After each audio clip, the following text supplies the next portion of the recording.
भेटतंय का सगळ्यांना रोज? अर्थसंकल्पापूर्वीची DPTची बैठक अनेक अपेक्षा आहेत, अनेक गोष्टीमध्ये तूट आहे. आपल्याला गेल्या वेळेस झालेला प्रॉमिस निधी मिळालेला नाही. काय एकूण चित्र आहे आता अर्थसंकल्प याचं? नाही, यावेळेला आम्ही अर्थसंकल्पामध्ये जवळपास 1500 कोटी रुपये मागतोय. ते यासाठी की या शहराची वाढती लोकसंख्या, येणारं इंडस्ट्रीज, या सर्व पाहून आता आम्हाला भरीव तरतूद ही मिळाली पाहिजे.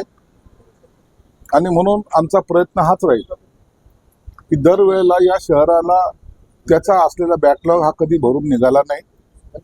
तर यावेळेला मुख्यमंत्री देवेंद्र फडणवीस साहेब हे याकडे जातीने लक्ष देऊन आम्हाला न्याय देण्याचा प्रयत्न करतील. राजकीय प्रश्न आहे. राष्ट्रवादीवर विलिनीकरणाचा सगळा प्रकार सुरू होता. आता यावर असं म्हणणं आहे राष्ट्रवादी सत्तेत असणाऱ्याचे की विलिनीकरणाची घाई कशासाठी, आणि विलिनीकरण म्हणताय तर मग त्याचे पुरावे तर द्यावे. नाही, आता राष्ट्रवादीमध्ये अंतर्गत जो चाललेला वाद आहे त्या वादावर आमच्यासारख्याने बोलणं उचित नाहीये. की राष्ट्रवादी एक गट म्हणतो की विलिनीकरणाची बोलणी झाली होती, दुसरा गट म्हणतो की विलिनीकरणाची काही बोलणी झाली नव्हती. आता ज्यांच्या समोर हे सगळे काही प्रकार घडले होते ते अजितदादा आज हयात नाहीत.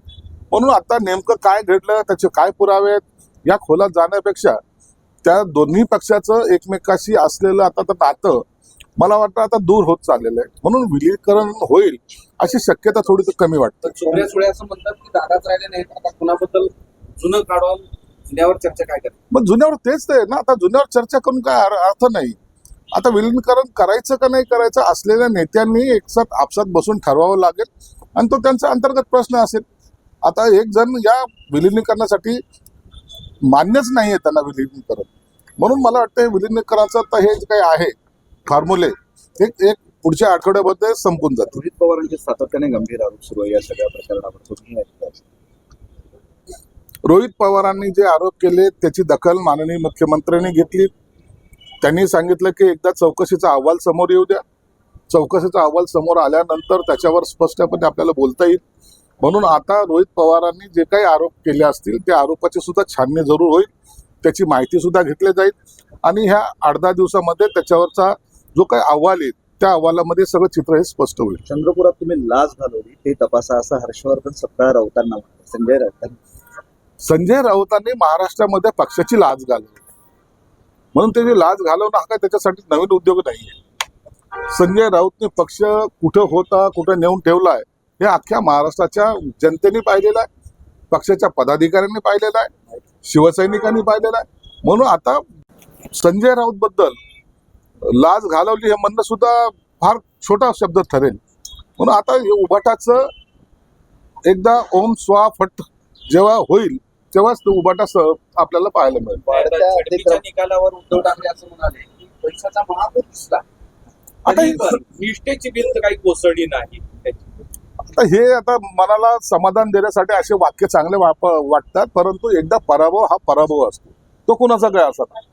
अनेक दिग्गजाचे लोक पडली म्हणून त्यांनी पराभव मान्य केला नाही अशातला भाग नाही. एकदा निवडणूक आहे, याच्यामध्ये सर्व तंतमंत सगळं अवलंबले जातात आणि जो निकाल येईल तो सर्वांना मान्य करायचा असतो. वाढत्या अतिक्रमणामुळे मुंबईत रस्त्यांची इतकी वाईट अवस्था झाली आहे की पुढच्या 10 वर्षात मुंबईकर घोड्याला प्रवास करतील असं उच्च न्यायालयाने महापालिकेवर ताशेरे ओढले. गेल्या काही वर्षाची ट्रॅफिक अवस्था बघतो, काय सांगतात? उच्च न्यायालयाने जे काही ताशेरे ओढले ते अत्यंत अनुभवातून ओढलेले ताशेरे ते दिसत आहेत. म्हणून आम्ही दरवेळेला सांगायचो की ठेकेदाराची घरं भरण्यापेक्षा मुंबईकराला दिलासा देण्याचं काम आपण केलं पाहिजे.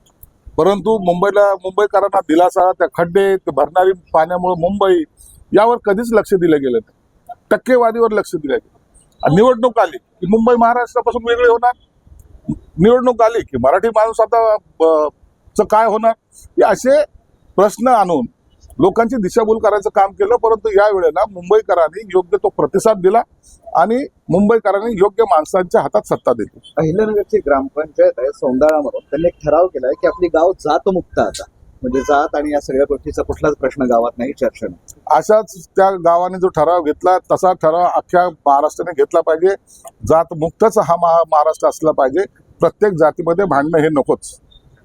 सर महापौर यांनी आरोप केलाय की चमकीसाठी त्यांना महापौरपदासाठी विरोध केला. जंजाळासारखं कुशल सर्व गुण संपन्न नेतृत्व आम्हाला मिळालं हे आमचं भाग्य आहे. त्यांना जे काही इतका मोठा पदभार मिळालेला आहे, खऱ्या अर्थानं आम्ही त्याच्यापासून मुकलो असतो. त्यांनी ते उपमहापौर पदाचा कार्यभार चांगला करावा. माझ्या त्यांना त्या कार्यकालामध्ये चांगलं काम केलं तर भविष्यात ते महाराष्ट्राचे मुख्यमंत्री हो अशी माझी त्यांना शुभेच्छा. सर, रोहित पवार ने और विपक्ष पार्टी ने जो है आरोप लगाया है सरकार पर कि सरकार जो है अपने लोगों की जांच नहीं करती, वहीं पे सरकारी एजेंसीज जो है वो विपक्ष के विरोधियों की जांच काफी कर रही है. देखिए ये आरोप हर बार लगाया गया है.